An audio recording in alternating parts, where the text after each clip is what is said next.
का सर्जन करेंगे। टेक्नोलॉजी को हमने न केवल अपनाया है, आने वाले 50 सालों तक टेक्नोलॉजी में जो भी अनुसंधान होने की संभावनाएं हैं, इस सबको कानून के अंदर हमने व्याख्या के तौर पर समाहित किया है, जैसे आने वाले समय में भी जो अनुसंधान होंगे वो व्याख्यायित किए गए। ये विश्व की सबसे आधुनिक न्याय प्रणाली बनेगी, इसका मुझे विश्वास है। कंप्यूटराइजेशन की प्रक्रिया ऑलरेडी पूरी हो गई है। 99.9% थाने कंप्यूटराइज हो चुके हैं। ई रिकॉर्ड जनरेट करने की प्रक्रिया भी हमने 2019 से ही चालू कर दी थी। Zero FIR, e FIR, chargesheet और जवाब, ये सभी डिजिटल होगा। किसी को बड़े बड़े जेरोक्स निकालकर करने की जरूरत नहीं है। 1 लाख पेज की चार्जशीट भी एक छोटे से पेन ड्राइव से जजेस के सामने जाएगी और पक्षकर्ताओं को दिए जाएगी। 90 दिन के अंदर इस कानून में पीड़ित को, जिन्होंने न्याय की गुहार की है, उनको अपने केस का प्रोग्रेस ऑटोमेटिकली ऑनलाइन भेजा जाएगा। हमने इसके अंदर 7 साल और उससे ज्यादा सजा वाले सभी गुना में फॉरेंसिक की टीम की विजिट को कंपलसरी कर फॉरेंसिक एविडेंस को कानूनी जामा पहनाने का काम किया है। मैं मानता हूं कि इससे बहुत फायदा होगा। दोष सिद्धि का प्रमाण हम बहुत आगे तक ले जा पाएंगे। साक्ष्यों की रिकॉर्डिंग और जांच पड़ताल में रिकॉर्डिंग की अनुमति दी है। वीडियोग्राफी को सर्च और सीजर के वक्त पर अनिवार्य किया है, जिससे किसी को फंसाने की कोई साजिश न हो पाए। ई बयान बलात्कार की पीड़िता का या छेड़खानी की पीड़िता का ई बयान को भी कानूनी माना गया है और कोर्ट में ऑडियो वीडियो के माध्यम से पेशी करने का भी प्रावधान हमने किया है। ई पेशी में गवाह, आरोपी, विशेषज्ञ और पीड़ित सभी को कानूनी जामा पहनाने का काम किया है। इसमें जो फॉरेंसिक विजिट को अनिवार्य बनाया गया है, इसको हमने दूरदर्शिता पूर्वक काम कर नेशनल फॉरेंसिक साइंस लेबोरेटरी 2020 में बनाकर इसके लिए ट्रेन मैन पावर का सर्जन का काम ऑलरेडी कर चुके हैं। मुझे पूरा भरोसा है कि 3 साल के बाद इस देश में हर साल 40,000 से ज्यादा ट्रेन मैन पावर का फोर्स हमारी कानूनी क्रिमिनल जस्टिस सिस्टम की सेवा में उपलब्ध होगा। कमीशन का रेशियो इसके माध्यम से 90% तक ले जाने का हमने प्रावधान किया है और फॉरेंसिक इंफ्रास्ट्रक्चर को बढ़ाने के लिए अभी हमारी कैबिनेट ने निर्णय किया है और 9 राज्यों में फॉरेंसिक साइंस यूनिवर्सिटी के कैंपस खोले जाएंगे और 6 सेंट्रल फॉरेंसिक लेबोरेटरीज को भी हमने करा है। ये कानून विक्टिम सेंट्रिक है। पहले दिनों तक किसी को पुलिस ले जाती थी, परिवार वालों को कोर्ट में आना पड़ता था। अब हमने कंपलसरी किया है कि हर थाने में रजिस्टर होगा और ई रजिस्टर भी होगा कि कौन सा अपराधी पुलिस की कस्टडी में है, जिससे हेबियस के माध्यम से कोर्ट में नहीं जाना पड़ेगा। तलाशी और रेड दोनों स्थिति में वीडियोग्राफी की जाएगी, जिससे पुलिस के अधिकारों का दुरुपयोग न हो पाए। और हमने अपराधियों को बेल को भी लंबे समय तक लंबित केसों में कानूनन बना दिया है, जिसमें एक निश्चित समय मर्यादा अपराध के अंदर जो सजा है उसके अनुपात में हो जाने के बाद जेल सुपरिटेंडेंट की जिम्मेदारी होगी कि इसको बेल पर रिहा किया जाए। तो इसके लिए कोर्ट में किसी को जाने की जरूरत नहीं पड़ेगी। इसमें विक्टिम को अपनी बात रखने का मौका मिलेगा, इंफॉर्मेशन का अधिकार मिलेगा और नुकसान के लिए क्षतिपूर्ति का भी अधिकार पहली बार भारतीय कानूनों में हम करने जा रहे हैं। जीरो एफआईआर, विक्टिम की एफआईआर की प्रति की निःशुल्क प्राप्ति और 90 दिन में जांच का रिपोर्ट देने से इससे बहुत बड़ा फायदा होगा। समय पर न्याय, लगभग 35 न्याय प्रणाली की 35 धाराओं में हमने समय मर्यादा निश्चित की है और ये टेक्निक के आधार पर प्रोसीडिंग्स होने के कारण भी समय पर न्याय मिलेगा। 3 दिन में एफआईआर दर्ज करनी है, 7 दिन के भीतर जांच रिपोर्ट पीड़िता के सार्वजनिक करनी है, 60 दिन के अंदर ही अपराध तय करने हैं और घोषित अपराधियों के खिलाफ 90 दिन के अंदर मुकदमा कायम करना है और आपराधिक मामलों में मुकदमे की सुनवाई के बाद ज्यादा से ज्यादा 45 दिन के अंदर जजमेंट की घोषणा करनी है। तो कई जगह पे हमने समय को कम कर बाध्य कर हमने जल्दी से न्याय मिल पाए इस दिशा में काम किया है। हमने 3 वर्ष से कम कारावास में 60 वर्ष से अधिक उम्र में के लोग जो है, इसमें पुलिस अधिकारियों की पूर्व अनुमति अरेस्ट के लिए अनिवार्य करी है। गिरफ्तार व्यक्ति को 24 घंटे में मजिस्ट्रेट के सामने ले जाने का प्रावधान भी कानूनी बनाया है और 20 से ऐसी ज्यादा धाराएं हैं जिसमें पुलिस की जवाबदेही हमने सुनिश्चित करी है। पहली बार पीई का भी हमने प्रावधान इसके अंदर किया है। साक्ष्यों के संबंध में भी टेक्नोलॉजी को हमने बढ़ावा दिया है। इलेक्ट्रॉनिक साक्ष्यों के प्रति विश्वसनीयता बढ़े, इसके लिए कानूनी प्रावधान कड़े किए हैं। सर्वर लॉग, स्थान संबंधी साक्ष्य और वॉइस मेल, ये सब की व्याख्याएं की गई है। अब न्याय प्रक्रिया संविधान की 8वीं अनुसूची में आने वाली सभी भाषाओं में काम करती हो जाएगी। हमारी स्थानीय भाषाओं के लिए बहुत बड़ा फैसला है। हमारा पूरा सॉफ्टवेयर जो बनेगा वो 8वीं अनुसूची में आने वाली सभी भाषाओं में बनेगा। कानून बनने के बाद, संसद ने पारित करने के बाद तैयारी के लिए ढेर सारा प्रयास भारत सरकार के गृह मंत्रालय और हर राज्य के गृह मंत्रालय और जस्टिस मंत्रालय ने किया है। लगभग 22.5 लाख पुलिस कर्मियों की ट्रेनिंग के लिए 12,000 मास्टर ट्रेनर्स बना दिए गए।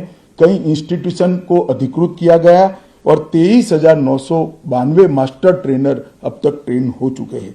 जुडिशरी में 21,000 सबऑर्डिनेट जुडिशरी का ट्रेनिंग हो चुका है और इसके लिए भी आगे पर मास्टर ट्रेनर्स की कई बैच स्थानीय भाषाओं में तैयार हो गई है। 20,000 पब्लिक प्रोसिक्यूटर्स को ट्रेन किया गया है और लगभग हर प्रोसिक्यूटर को एक ऐप दे दिया गया है और नए कानून छापे हुए दिए गए हैं कि पुरानी धारा कौन सी थी, नई धारा कौन सी है। प्रिजन के 51,224 कर्मचारियों का ट्रेनिंग हुआ है और फॉरेंसिक के 4,000 कर्मचारियों का ट्रेनिंग हुआ है। कुल मिलाकर ट्रेनिंग की संख्या पुलिस में 6 लाख, प्रोसिक्यूशन में 4,000, जुडिशरी में लगभग 20,000, फॉरेंसिक में भी 4,000 और प्रिजन में 10,868 मास्टर ट्रेनर अभी काम कर रहे हैं। मित्रों, ये संहिता के लिए कुछ विपक्ष के मित्र अलग अलग बातें मीडिया के सामने रख रहे हैं कि अभी ट्रेनिंग नहीं हुई है, चर्चा नहीं हुई है। मैं आप सभी को बताना चाहता हूं कि लोकसभा में कुल मिलाकर 9 घंटा और 29 मिनट चर्चा हुई है। 34 सदस्यों ने इसके अंदर पार्टिसिपेट किया है। राज्यसभा में 6 घंटा और 70 मिनट चर्चा हुई, 40 सदस्यों ने पार्टिसिपेट किया है। एक ये भी झूठ चलाया जा रहा है कि सबको बाल निकालने के बाद ये बिल लाया गया। बिल बिजनेस एडवाइजरी कमेटी में पहले से निश्चित था।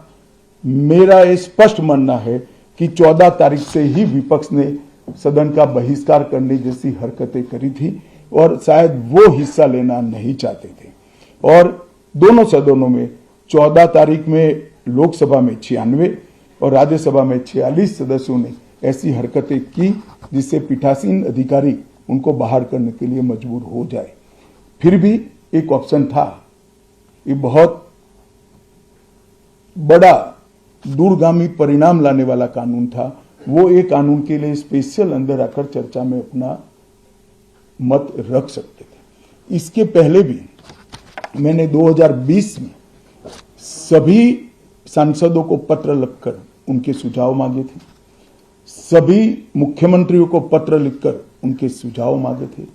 सभी सुप्रीम कोर्ट के सम्मानीय न्यायाधीशों को पत्र लिखकर उनके सुझाव मांगे थे। सभी हाईकोर्ट के चीफ जस्टिस को पत्र लिखकर सुझाव मांगे थे। गृह सचिव जी ने सभी आईपीएस अफसरों से सुझाव मांगे थे, सभी कलेक्टर से सुझाव मांगे थे, और ये सब सुझाव मिल मिलाकर मैंने खुद अधिकारियों की बैठक को अलग करे तो मैंने खुद 158 बार इसकी मीमांसा कर बैठक कर विचार कर एक बिल बनाया। ये बिल को भी संसद ने ऐसे ही पारित नहीं किया है। गृह विभाग की समिति के पास ये बिल को भेजा गया। 2.5 महीना या तो 3 महीना इस पर विशद चर्चा हुई। सभी दल के सांसदों ने इसके अंदर हिस्सा लिया है, अपने सुझावों को रखा है। 4-5 पॉलिटिकल स्टाइल के सुझाव छोड़कर मैं दावे से कह सकता हूं हर सुझाव को समाहित कर 93 बदलाव कर बिल को फिर से कैबिनेट ने पारित किया और पारित करने के बाद सदन के सामने रखा गया। इतने बड़े सदियों के बाद हो रहे सुधार को पॉलिटिकल कलर देना मैं मानता हूं ठीक नहीं है। मेरे तो सभी विपक्ष के साथियों से विनती है, पॉलिटिक्स करने के ढेर सारे मुद्दे हैं, आराम से करिए पॉलिटिक्स, कोई चिंता नहीं, हम भी जवाब देंगे। मगर ये कानून देश के 140 करोड़ नागरिकों को संविधान का जो स्पिरिट है, न्याय और आत्मसम्मान, वो समय पर दिलाने की एक एक्सरसाइज है। तो आप सभी लोग इसमें कोऑपरेट करिए और मैं मानता हूं कि जिसको भी कुछ कहना है, मेरा दफ्तर हमेशा खुला है, मैं अवेलेबल हूं। मिलने से पहले रोड पर जाना मैं मानता हूं ठीक नहीं है। चर्चा करनी चाहिए, कुछ भी हो बात करनी चाहिए। और मेरा स्पष्ट मत है जो मैं आज बेबाक तरीके से आप लोगों के सामने रखना चाहता हूं, रिकॉर्ड के आधार पर कह सकता हूं मैं, भारत के आजादी के बाद किसी भी कानून पारित कराने के लिए इतनी लंबी चर्चा का प्रोसेस नहीं हुआ है। ये मैं रिकॉर्ड पर कहने के लिए तैयार हूं। 4 साल तक इस कानून पर विचार हुआ और अगर आपको अभी भी कुछ कहना है तो आप जरूर आइए, मैं सुनने के लिए तैयार हूं। मगर कृपया इस कानून को पब्लिक तक इसकी सेवा करने देने का मौका देना चाहिए। समय पर न्याय मिलेगा तो देश का भला होगा। संविधान की सुरक्षा और आत्मसम्मान की भावनाओं को नागरिक प्राप्त कर पाएंगे तो देश का भला होगा। और सबसे बड़ा बदलाव है, हमने थोड़े धैर्य के साथ टीथिंग प्रॉब्लम को देश की जनता ने भी बड़े धैर्य के साथ लेकर सिस्टम को सुधारने का मौका देना चाहिए। और मैं सभी दलों से भी कहना चाहता हूं कि राजनीति से ऊपर उठकर आप इसका समर्थन करिए और जो भी सुझाव जनता के हित में है लेकर आइए। हम इस पर चर्चा करने के लिए तैयार हैं।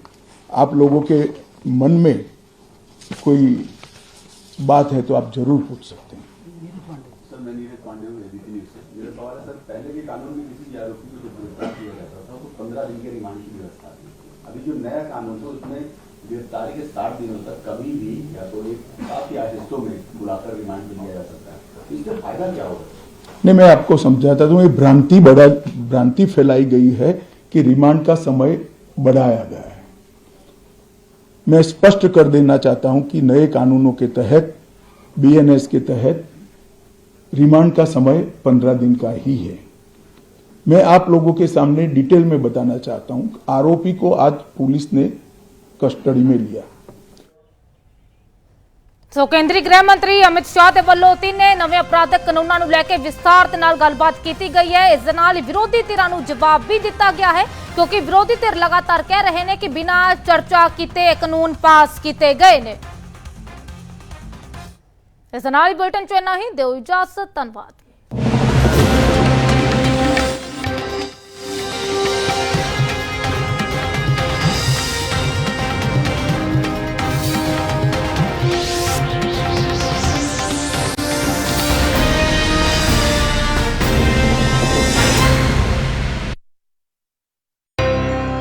Associate sponsor, Sushma Group, region's largest real estate